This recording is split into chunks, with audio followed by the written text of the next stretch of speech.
BRS నేత రాకేష్ రెడ్డి మాట్లాడుతున్నారు. ఇప్పుడు లైవ్ చూద్దాం. కలిపినట్టు ఏదో మ్యానిపులేషన్ చేసింది, పక్కా ప్యాటర్న్స్ ఉన్నాయి మా దగ్గర. లేకపోతే ఎంత ఘోరం అంటే ఎవరో రాజకీయ నాయకుడు ఏదో మాట్లాడితే అది తీసుకొచ్చి పిటిషనర్స్ ఈ కోర్టులు వేసినారు. అంటే రాజకీయ నాయకులు అంటే అంత నిర్లక్ష్యమా? రాజకీయ నాయకులకు సమాజం పట్ల సమస్యల మీద ఎంత బాధ్యత ఉంటుందో ఒకసారి అర్థం చేసుకోవాలి.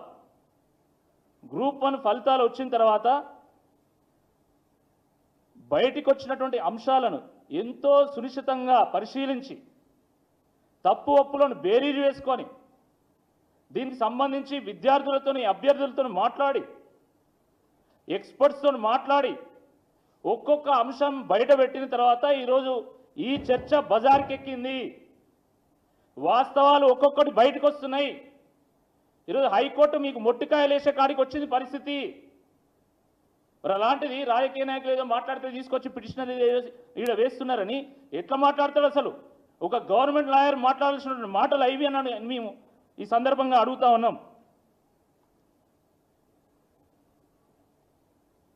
18-19 సెంటర్లో 2 సెంటర్లోనే ఎక్కువ మంది ఎట్లా క్వాలిఫై అంటే వీళ్ళు అనుకున్నంత మంది క్వాలిఫై కాలే. ఇంత లూజ్ సమాధానం. అసలు మీ దగ్గర క్యాల్కులేషన్స్ ఉన్నాయా? ఉంటే ఎందుకు చెప్తలేరు మీరు?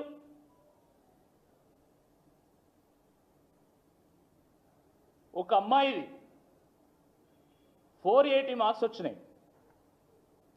480 మార్క్స్ వస్తే రీకౌంటింగ్ పెట్టుకుంటే సుమారుగా 58 మార్కులు తగ్గించి 422 చేసింది. ఈమె టీజీపీఎస్సీకి లెటర్ రాసింది, నాకు 422 ఎట్లా చేసిండ్రు, నాకు సుమారుగా 170 ర్యాంక్ వచ్చేది, ఆ మార్క్స్ ఉంటే ఇప్పుడు నాకు 1100-1200 వస్తున్నది ర్యాంకు, ఇది ఎట్లా అయింది అని అంటే అప్పుడు సమాధానం చెప్పలే. ఇప్పుడు మేము ప్రెస్ మీట్లలో మాట్లాడుతూ ఉంటే ఇవన్నీ బయటకు వస్తూ ఉంటే మొన్న ఆమెకు సంబంధించి ఒక ప్రకటన చేసిండ్రు, మేము డిబార్ చేస్తున్నాం, మేము 4G లిస్ట్ మాకు ఇచ్చింది అని చెప్పేసి. అంత గందరగోళం. ఏదన్నా ఒక్క వయలేషన్ ఉంటేనే బయోమెట్రిక్స్ చక్కగా జరగలేదని చెప్పి గత గ్రూప్ 1 ప్రిలిమ్స్ని రద్దు చేసింది కోర్టు. అలాంటి వయలేషన్స్ ఒక 21 ఉన్నాయి. నేను మొత్తం రాసుకున్న 21 వయలేషన్స్ ఉన్నాయి నా దగ్గర. 21 వయలేషన్స్ని పెట్టుకొని మేము తుంగలో దొక్కుతాను, నేను కేసులను తుంగలో దొక్కుతాను, నా ఇష్టం, నేను కోర్టులను కూడా శాసిస్తాను, ఏంది నువ్వు అంటే కోర్టులంతే అంత అగౌరవమా? ఇక దేశంలో అసలు అన్యాయం జరిగినోడు ఎవరిని ఆశ్రయించాలో అర్థం లేకుండా చేస్తారా మీరు? అర్థం కాకుండా చేస్తారా? చాలా దుర్మార్గం ఇది. పైగా నిన్న ప్రభుత్వం తరపున లాయరు ఈ పిటిషనర్స్ 20 మంది ఉంటే ఇలా 19 మంది ప్రభుత్వ ఉద్యోగులే. ఈ ప్రభుత్వ ఉద్యోగులందరూ కూడా కంపార్ట్మెంట్ మెంటాలిటీ ఉంటుంది, వాళ్ళు ఉన్నారు కాబట్టి ఇంకోని రానియకుండా మళ్ళీ వాళ్ళే ఉండాలని ప్రయత్నం చేస్తారు అని చెప్పేసి మాట్లాడతారు. లేకపోతే వీళ్ళ డిపార్ట్మెంట్ లేదో తెలిస్తే ఒకవేళ తప్పుడు డిపార్ట్మెంట్ చెప్తే వీళ్ళ క్రిమినల్ ప్రాసిక్యూషన్కి తీసుకెళ్తా అని మాట్లాడతాడు. వాళ్ళని బెదిరించే ప్రయత్నం. ఒకవైపు యాస్పిరెంట్స్ని బెదిరిస్తారు, ఇంకోవైపు పొలిటీషియన్స్ని బెదిరిస్తారు, మరోవైపు పిటిషనర్స్ కూడా బెదిరిస్తారు. ఇదంతా మళ్ళీ కోర్టు ముందే, జడ్జి ముందే బెదిరిస్తారు. బుల్లీయింగు, బుల్డోజింగు, బ్లాక్మెయిలింగు, ఇది ప్రభుత్వం చేస్తున్నది.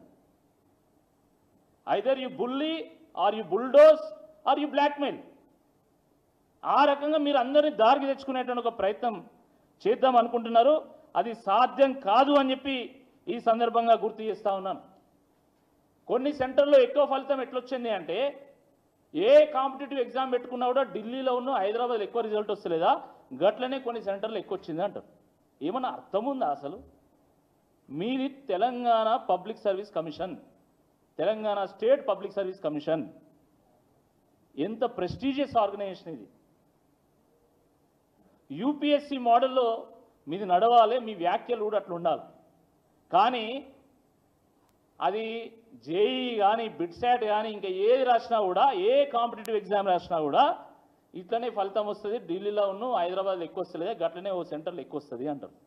ఏమన్నా అర్థం ఉందా? దేశంలో ఎడ్యుకేషన్ పరంగా కొన్ని ముందున్నటువంటి రాష్ట్రాలు ఉన్నాయి, కొన్ని వెనుకున్నటువంటి రాష్ట్రాలు ఉన్నాయి. అది మనందరూ కూడా తెలుసు. ఉదాహరణకి లిటరసీలో కేరళ టాప్ ఉంటుంది, ఇంజనీరింగ్లో ఆంధ్రప్రదేశ్ తెలంగాణ టాప్ ఉంటాయి. కాబట్టి ఒక్కో పరీక్ష నిర్వహించినప్పుడు ఒక్కో రాష్ట్రానికి సంబంధించినటువంటి అభ్యర్థులు మంచిగా రాస్తారు, మంచి ఫలితాలను సాధిస్తారు. కాబట్టి అక్కడ రిజల్ట్ ఎక్కువ ఉంటుంది. కానీ ఇక్కడ అట్లా జరగలే కదా.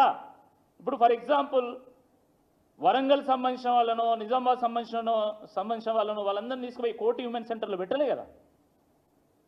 అన్ని జిల్లాల వాళ్ళను ర్యాండమ్గా ఈ జిహెచ్ఎంసీ పరిధిలో ఉన్నటువంటి సెంటర్స్లో డిస్ట్రిబ్యూట్ చేసినప్పుడు యావరేజ్ రిజల్ట్ రావాలి. కానీ ఒక సెంటర్ మొత్తం క్వాలిఫై కావడం ఏంది, ఒక సెంటర్లో ఒక్కడు కూడా క్వాలిఫై కాకపోవడం ఏంది? చాలామంది యాస్పిరెంట్స్ ఒక విషయాన్ని గమనించింది. మెయిన్స్ ఎగ్జామ్స్ జరుగుతున్నటువంటి సందర్భంలో నేను మా పార్టీ పక్షాన ఒక ట్వీట్ చేసిన. దేశంలో ఎక్కడ లేని విధంగా, అది యూపీఎస్సీ కానీ ఇతర రాష్ట్రాల్లో ఉన్నటువంటి పబ్లిక్ సర్వీస్ కమిషన్స్ కానీ వాటిలో ఎక్కడా లేని విధంగా మెయిన్స్కి ప్రిలిమ్స్కి వేరు హాల్ టికెట్ ఎట్లా ఇస్తారు? దీంట్లో ఏదో గందరగోళం జరగబోతున్నది, ఏదో గోల్మాల్ చేస్తున్నారు. దీన్ని వెంటనే ప్రభుత్వం ఉపసంహరించుకోవాలి, ఒకటే హాల్ టికెట్ నెంబర్ ఇవ్వాలి. ప్రిలిమ్స్కి ఏదైతే మీరు హాల్ టికెట్ నెంబర్ ఇచ్చిందో అదే హాల్ టికెట్ నెంబర్ ఇవ్వాలి అని చెప్పి నేను ఆ రోజు డిమాండ్ చేసిన. ప్రభుత్వం స్పందించలేదు. కానీ దాని ఫలితం ఏంటంటే ఇది, మీరు ప్రిలిమ్స్కి ఒక హాల్ టికెట్ నెంబర్ ఇచ్చిండ్రు, మెయిన్స్కి ఇంకో హాల్ టికెట్ నెంబర్ ఎందుకు ఇచ్చిందంటే మీకు కావాల్సిన వాళ్ళందరినీ ఒక దగ్గర